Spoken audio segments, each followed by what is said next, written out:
بہت سارے اسباب ہیں۔ پہلی بات تو یہ ہے کہ گورنمنٹ کی طرف سے کوئی کنٹرول نہ ہونا، اور ان کی طرف سے کوئی ایسے لوگوں کے لیے کوئی ایسی جگہ ہیں جسے ہم کہہ سکیں کہ بھی ان کے تعاون اور مدد کے لیے کوئی ایسی جگہ ہے۔ تیسرا، ان کے لیے اگر ان کے پاس تعلیم کے لیے حاصل کرنے کے لیے کوئی پیسہ نہیں ہے تو ان کو مفت ہنر یا اس طرح کی چیزیں نہ دینا۔ ورنہ اگر یہ تھانے والے خود تھانے کے اندر ہی اگر ان لوگوں کو بٹھا لیں اور بٹھا کے ان کو کرسیاں بننا سکھا دیں، کرسیاں بنانا سکھا دیں، پولیس کی وردی سینا سکھا دیں، فوجیوں کی وردی بنانا سکھا دیں، ٹریفک پولیس کی وردی بنانا سکھا دیں، تو گورنمنٹ کو وہ پیسہ بھی بچے گا اور ان کے ہاتھ میں ایک ہنر بھی آئے گا۔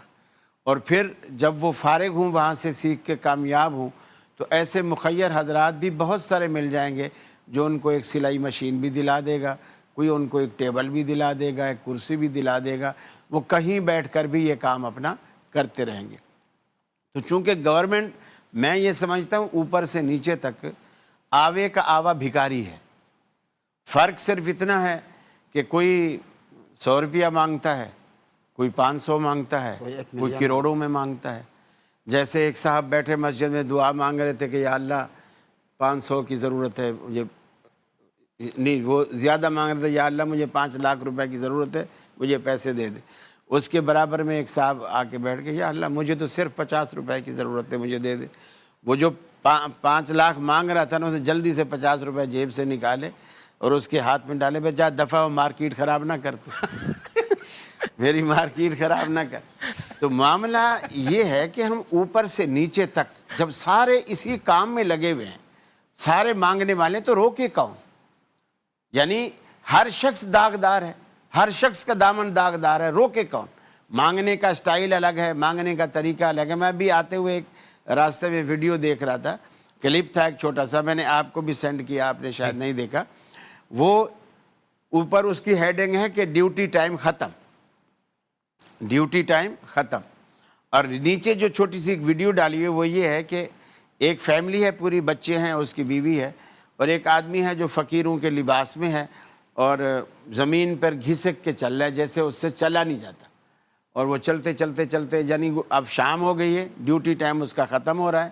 آگے آیا، گھر کے دروازے کے باہر سیڑھیاں ہیں، وہاں سیڑھی کے اوپر بیٹھ گیا، اس نے پہلے اپنے کپڑے فقیروں والے وہ اتارے اور میلے کچیلے لباس اتار کے اندر دوسرا لباس پہنا ہوا تھا۔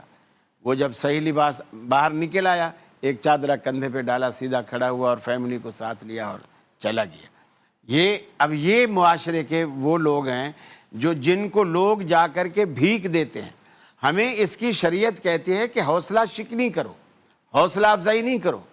بھیک تو بھیکاری کو سبھی دیا کرتے ہیں، تو اگر سخی ہے تو میرے ہاتھ سے کشکول گرا۔ مزہ یہ ہے، کیا کہنے، ایسے 5 روپے 10 روپے دیتے چلے جانا، تو آپ تو فروغ دے رہے ہیں بھیکاری پن کو۔ اب اس دکان سے آئے گا، انہوں نے کھلے کرا کے ایک کٹوری میں رکھے ہوئے ہوتے ہیں، 8 آنے وہ اٹھا کے دیتے جاتے ہیں، اس کے بعد دوسرا آیا، اس کے بعد تیسرا آیا، کٹوری خالی ہوگی، دوبارہ بھر کے رکھ لی۔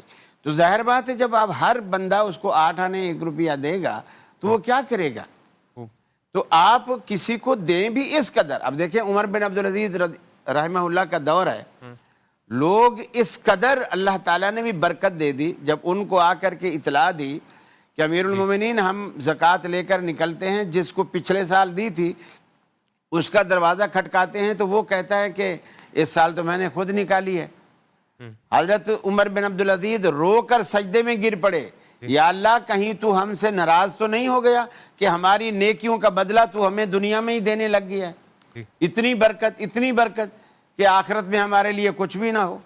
تو یہ چیزیں اب بھی پیدا ہو سکتی ہیں، اس لیے کہ جب تقسیم صحیح جگہ ہو، اور یہ جتنے گداگر ہیں حق والوں کا حق بھی مارتے ہیں، اور جب ان کا حق مار لیتے، اسی لیے ہماری غربت جاتی کیوں نہیں؟ حکومتیں زکاتیں بھی دے رہی ہیں، سب کچھ کر رہی ہیں، غربت جاتی کیوں نہیں؟ اس لیے نہیں جاتی کہ ہماری زکوٰۃ، ہمارا تعاون، ہماری امداد کسی کو اس کے پاؤں پر کھڑا کرنے کے بجائے اس کو مزید بھکاری بنا رہی۔